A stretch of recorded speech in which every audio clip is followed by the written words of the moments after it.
তো basic website design টিউটোরিয়ালের আজকের পর্বে আমরা যে বিষয়গুলি সম্পর্কে আলোকপাত করব সেগুলি হলো আপনি যখন একটি ওয়েবসাইট ডিজাইন করার চিন্তা করবেন তো এর জন্য আপনার কিছু হেল্পার লাগবে, অর্থাৎ কিছু কিছু এলিমেন্ট এবং ইনস্ট্রুমেন্ট সফটওয়্যার আপনার ওয়েবসাইট ডিজাইন করার ক্ষেত্রে আপনাকে সাহায্য করবে। তো যেহেতু আমি ধরে নিলাম যে আপনারা একেবারে বিগিনিং লেভেলের, অর্থাৎ একেবারে প্রাথমিক অবস্থা থেকে আপনারা শুরু করছেন, তো এক্ষেত্রে আপনারা প্রথমে কি করবেন?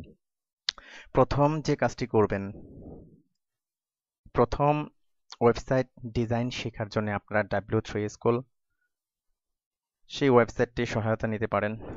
W3 স্কুল লিখে সার্চ দিবেন, সার্চ দিলে w3school.com HTML, অর্থাৎ এই যে লিংকে ক্লিক করলে আপনাদের এখানে HTML এর অনেক টিউটোরিয়াল আপনারা দেখতে পাবেন। তো এগুলো জাস্ট দেখবেন, অর্থাৎ দেখে আপনারা এগুলো সম্পর্কে বেসিক ধারণা নেবেন। তো খেয়াল করুন, আমি শুধু আপনাদেরকে দেখতে বলেছি, অ্যাকচুয়ালি মুখস্থ করতে বলিনি। আপনারা শুধু দেখবেন। যেমন সাপোজ ধরুন আমি এখানে গেলাম যে লিঙ্ক ট্যাগের মধ্যে ক্লিক করলাম।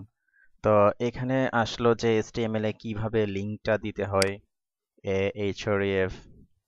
তো এখানে আপনার লিংকের ইউআরএলটা বসে এখানে আপনার টেক্সটটা, এখানে আপনার ক্লোজিং ট্যাগ। তো যাই হোক, এই ধরনের আরো অনেক আছে। তো আপনি একেবারে শুরু থেকে, অর্থাৎ এই প্রথম থেকে শুরু করবেন, শুরু করে একবার একবার করে এগুলো দেখবেন। তো এগুলো আপনি এখানে ট্রাই ইট ইয়োরসেলফ ক্লিক করে আপনি প্র্যাকটিসও করতে পারবেন। তো এগুলো একেবারে বেসিক লেভেলের। তো এগুলো একবার দেখবেন, দেখে আপনি আমি যেভাবে করব, অর্থাৎ যেভাবে ওয়েবসাইট ডিজাইন করব, কোডিং করব, আপনারা ঠিক ওইভাবে ভিডিওটি দেখে দেখে টাইপ করবেন, ইনশাল্লাহ হয়ে যাবে। তো বিষয়টা হলো এরকম যে সাপোজ ধরুন আপনি এবং আপনার বন্ধু দুজনে মিলে দুটি সাইকেল কিনলেন। তো আপনার বন্ধু সে একটা বই কিনলো কিভাবে সাইকেল চালাতে হয়।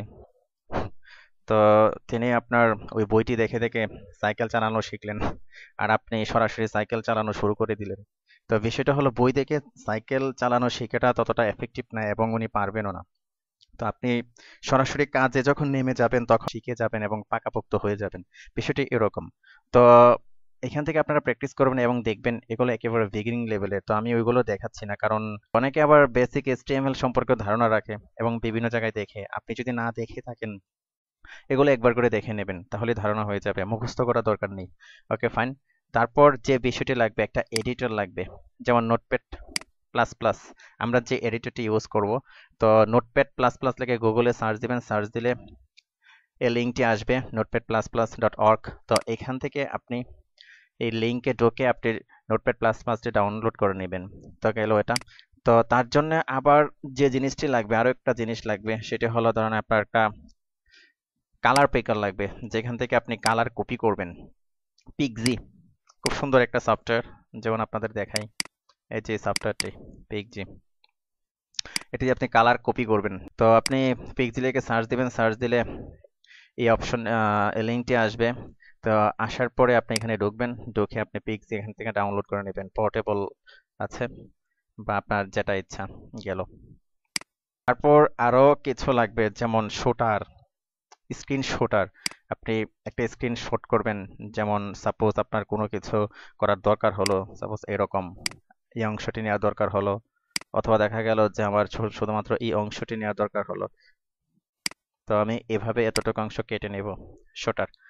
তো এর জন্য আপনি ঢুকবেন screenshooter.net, এখান থেকে আপনি এটা ডাউনলোড করে নেবেন।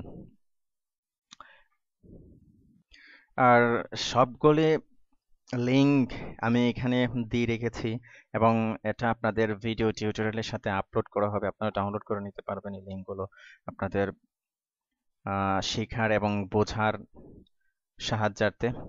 আরেকটা বিষয় আপনাকে খেয়াল করতে হবে, সেটা হলো যেমন ধরুন আমরা যখন ওয়েবসাইট ডিজাইন করব, যেমন ধরুন আমরা একটা ফাইল নিলাম এরকম index.html লিখলাম। তো এর পিছনে কিন্তু একটা এক্সটেনশন আছে যেটা শো করছে না। যেমন এখান থেকে আপনি এটা ফিক্স করে দিতে হবে। আপনি অর্গানাইজে যাবেন, ফোল্ডার এন্ড সার্চ অপশনে যাবেন, তারপর ভিউ থেকে hide extensions for non file type, এটা উঠিয়ে দিবেন। তো উঠিয়ে দেওয়ার পর এই যে টেক্সট ফাইলটির এক্সটেনশন কিন্তু শো করছে। তো এই এক্সটেনশনটি আমরা এভাবে মুছে দেব। ওকে, ফাইন। তো index.html, তো আমরা এরকম একটা ফাইল ক্রিয়েট করলাম। তো ঠিক তেমনি ভাবে যখন আপনি ওয়েবসাইট ডিজাইন করার জন্য আরো কিছু ফাইল আপনাকে ক্রিয়েট করতে হবে। তো যেমন ধরুন আর যেটা লাগবে, যেমন স্টাইল, আমরা একটা স্টাইল করব, স্টাইল ডট সিএসএস। আবার ধরুন একটা ফোল্ডার তৈরি করে নিলাম আমরা ইমেজ রাখার জন্য, ইমেজেস। তো এই বিষয়গুলি আপনার লাগবে।